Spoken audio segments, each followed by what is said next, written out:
Hello नमस्ते सबैजनालाई। म चाहिँ अब कोरियाको पहाड चढ्न जाँदैछु हैन। कोरियामा पहाडहरुमा के कस्तो सुविधाहरु हुँदो रहेछ हैन, म आज चाहिँ देखाउँछु। अहिले कोरियामा जाडो सुरु भइसक्यो। यहाँको अब पातहरु झर्ने बेला भयो हैन। पहिला पातहरु चाहिँ हुन्छ यसरी अनि झर्छ सर्लक्क। के कस्तो छ म देखाउँछु है त तपाईहरुलाई सबै। यो चाहिँ बिहानको पौनी 7 भएको छ हैन। म चाहिँ घर नजिकैको युनिभर्सिटीबाट पहाड निस्किन लागेको। म यहाँको युनिभर्सिटी पनि कस्तो हुन्छ म तपाईहरुलाई देखाउँछु है त। घर नजिकैको युनिभर्सिटी हो। सर्लक्क यो चाहिँ छिर्ने ठाउँ हो हैन। अब युनिभर्सिटी भित्रको वातावरण के कस्तो छ सर्लक्क देखाउँछु है। यो युनिभर्सिटी चाहिँ जहाँ पनि एकदम शान्त वातावरण भएको ठाउँमा हैन, हरियाली जंगलहरुको बीचमा हुँदो रहेछ है। आनन्द छ के हेर्नु न। सर्लक्क यो हरियाली हैन, वातावरण यस्तो राम्रो छ। युनिभर्सिटी भित्र म छिरेँ हैन।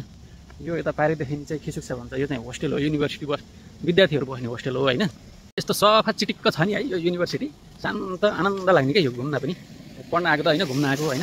सर्लक्क यस्तो पानी बगिरहेको छ। यो रुखहरु यस्तो डिजाइनले रोपेको छ है। यस्तो राम्रो राम्रो छ के यो। म तपाईहरुलाई ग्राउन्ड पनि देखाउँछु, सबै कुरा देखाउँछु है। युनिभर्सिटी कस्तो हुँदो रहेछ। यो युनिभर्सिटी भित्र सबै सुविधाहरु हुन्छ हेर्नुस् है। भित्र 24 घण्टा खुल्ने पसलहरुदेखि लिएर बैंकका एटीएमहरु सबै कुराहरु पाउँछ यहाँ हैन। यो अब बाटोमा पानी किनेर खाए पनि भयो, फ्रीमा पिउँछु भने यहाँ एकदम शुद्ध पानी पनि छ हैन। यो चाहिँ ग्राउन्ड हो, भित्र खेल्ने हैन, फुटबल ग्राउन्ड छ हैन। अनि पानी खाने हात खुट्टा धुने यताउति ठाउँ पनि छ कि। ग्राउन्ड हेर्नु न कस्तो सफा चिटिक्क छ। उता त्यो पारी देखिने बिल्डिङहरु छ नि, त्यो पनि सबै युनिभर्सिटी हो। त्यो सबैमा जान चाहिँ सकिदैन हैन, एकदम टाढा टाइम लाग्छ। यो बिल्डिङ हो, यो पनि युनिभर्सिटी नै हो हैन। यस्तो राम्रो छ। अब यहाँबाट माथि सबै बिल्डिङहरु सुरु हुन्छ, पार्किङहरु।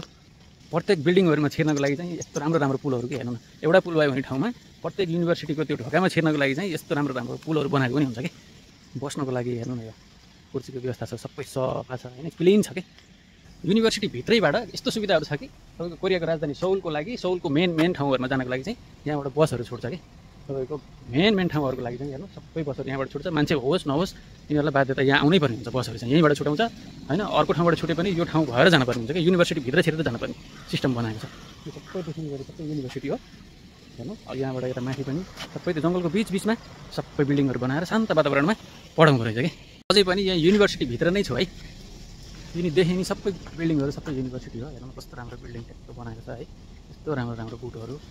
अब यो पात झर्ने बेला भयो कोरियामा। पात झर्दाखेरिको दृश्य हो यो चाहिँ हैन। अब पहिले हुन्छ अनि फेरि सिक्रै हुन्छ कि। अब हिँड्नु पर्छ हैन, त्यो सिक्रै हुन्छ। अहिले यति राम्रो छ हेर्नु त।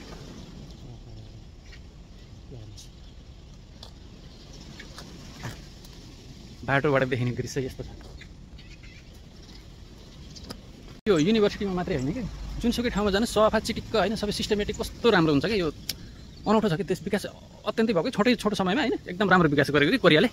जता जानुस् हैन सफा चिटिक्क। यहाँको मान्छेहरु पनि एकदम अनुशासितै हुन्छ हैन। आफ्नो देशलाई माया गर्ने फोहोरहरु ट्याक्क सिस्टमले फाल्छ। गाडीहरु चढ्दाखेरि त त्यो चढ्ने ठाउँ बाहेक अर्कोबाट चढ्नै पाएन। हरेक कुराहरु सिस्टममा चलिरहेछ के। अनि पो बल्ल देश विकास हुन्छ। हाम्रो देश कहिले हुने हो त्यस्तो। यो बिल्डिङ भित्र बैंकहरुदेखि लिएर सबै कुराहरु छ हैन। यो बिल्डिङ पनि एकदम राम्रो छ हेर्नु न, कस्तो राम्रो बिल्डिङ छ है। अनि तपाईको यो कम्पाउन्ड भित्रबाट चाहिँ अर्को ठाउँमा जाने अब माथिपट्टितिर चाहिँ बाटो सकियो हैन। तर पनि यहाँको बाटो हेर्न न, त्यहाँबाट बाटो सकिन्छ। अब के राम्रो बनाउनु पर्यो भने त हुन्थ्यो नि, एक लेनको बाटो बनाए हुन्थ्यो। गाडीहरु फिटिकै छैन, तर बाटो यस्तो छ के। त्यहाँबाट बाटो सकिन्छ है। उता माथि भएको बिल्डिङबाट चाहिँ बाटो सकिन्छ। यस्तो राम्रो बाटो छ के। म लगभग यो युनिभर्सिटीको हैन टपमा आइसकेँ।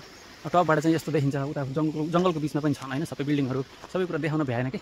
यो चाहिँ युनिभर्सिटीले कहिले पनि प्रोग्राम गर्दाखेरि चाहिँ यस्तो स्टेज बनाएको छ। यो चाहिँ बस्ने सिटहरु, विद्यार्थीहरु बस्ने, हामी बाहिरी मान्छे आएर हेर्दा नि हुन्छ।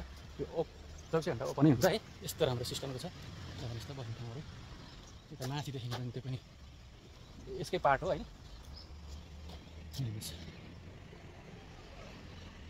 तपाईले यहाँ आएर के यताउति नचाहिँदो गतिविधिहरु केही गर्न पाउनुहुन्न। क्यामेराहरु हेर्नुस् त, त्यहाँ क्यामेरा, त्यही क्यामेरा छ, यही क्यामेरा छ है। क्यामेरा त कति छ। तपाईले केही नराम्रो हरकत गर्नुभयो भने ट्याक्कै पक्रिहाल्छ है।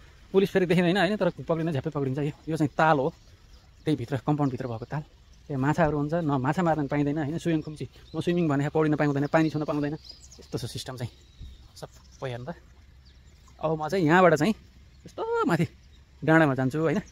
डाँडा आज बिदा, अब बसेर के गर्नु, डाँडामा पुग्ने भनेको छु है। अब हेर्नु म पहाड पनि देखाउँछु तपाईहरुलाई। चट्ट बसेर हैन सर आनन्द लिने ठाउँ। उता पारी पनि बस्ने ठाउँहरु छ है, कोचीहरु। यो युनिभर्सिटीको वातावरण चाहिँ यो हो हेर्नुस् है।